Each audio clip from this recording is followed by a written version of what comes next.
In a report we aired last night, we explored how crystal meth is affecting Iraq. Tonight, we turn our attention to Captagon, a cheap amphetamine that is popular in Gulf countries. Syria has become a major producer of Captagon over the past years, sending ripple effects through the entire region. Special correspondent Simona Foltine reports from Syria's southern neighbor, Jordan. This is the new front line in the war on the regional drug trade, Jordan's northern border with Syria. On this side, Jordanian armed forces, with support from the US, are trying to stop the tide of drugs inundating the Middle East. On the other side, drug cartels, backed by the Syrian government, are fueling the trade. Not far across this valley lies the Syrian town of Dara, which is where the uprising that would eventually lead to the civil war first began in 2011. End of 2018, the Syrian government retook those areas, and since then there has been a steady rise in the illicit drug trade. In the first 8 months of 2022, the Jordanian army recorded 170 smuggling attempts, a 50% increase compared to 2021. At the Border Security Operations Center, Brigadier General Ahmed Khleifat shows us footage of one assault on the border. This is one of the groups, which consisted of 73 smugglers. They mostly carry Kalashnikovs, but during this operation, they also had machine guns and hand grenades. The smugglers opened fire, killing a Jordanian officer and prompting the army to change its rules of engagement, adopting a shoot-to-kill policy. We've seen unprecedented hostility towards the Jordanian armed forces. Jordan's stability is vital to the United States' presence in the region. The American government has invested more than $260 million in training and equipment to secure this border. But the smugglers have proven adaptive, their methods suggesting a high level of organization.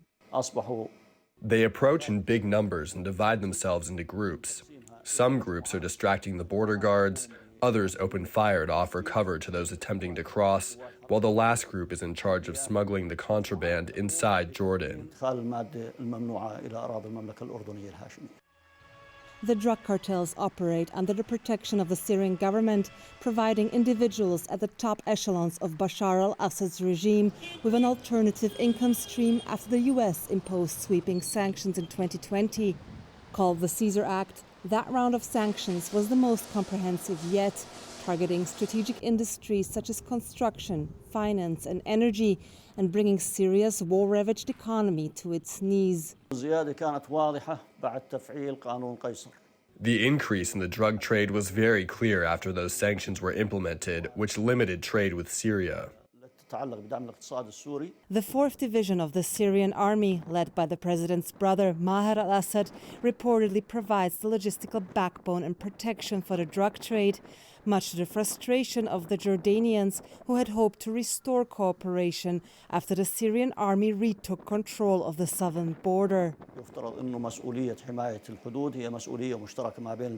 Border security is supposed to be a mutual responsibility between the two countries, but it's obvious that there are several members in the Syrian army cooperating with the smugglers and providing assistance.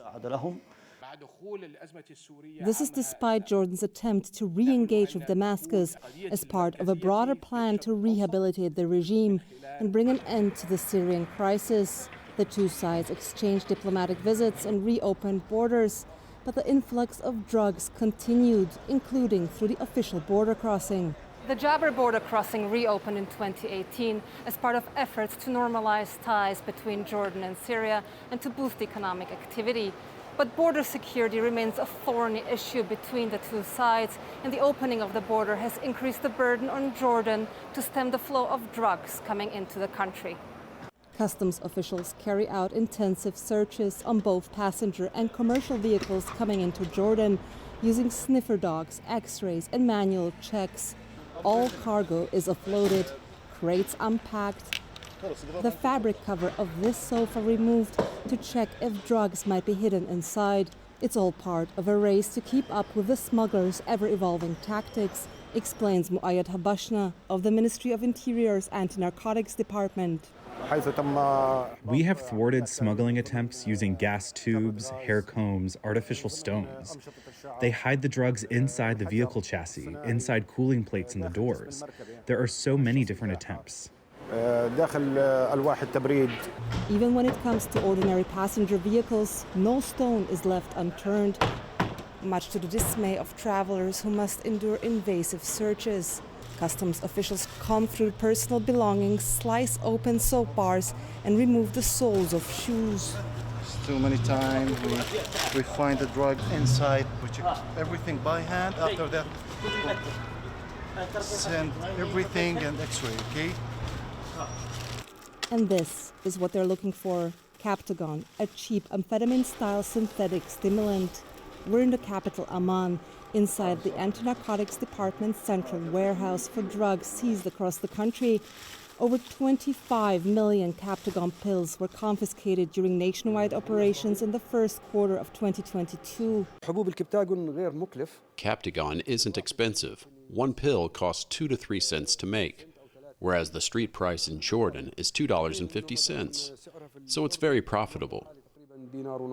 Captagon was first developed in the 1960s to treat depression and attention deficit disorder. Its production has been banned in the West, but it regained popularity among fighters in Syria and Iraq who wanted to boost their attention levels. While the bulk of the amphetamine is bound for wealthier Gulf markets, there are worrying signs it is increasingly finding its way onto the streets of Jordan, where economic stagnation and youth unemployment provide fertile ground.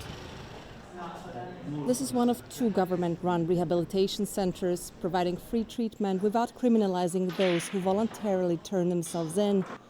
We're not allowed to interview any patients on camera, but the center's director blames addiction on personal rather than structural issues.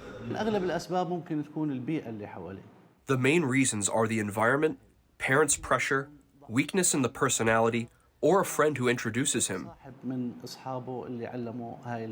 The view from the street is markedly different.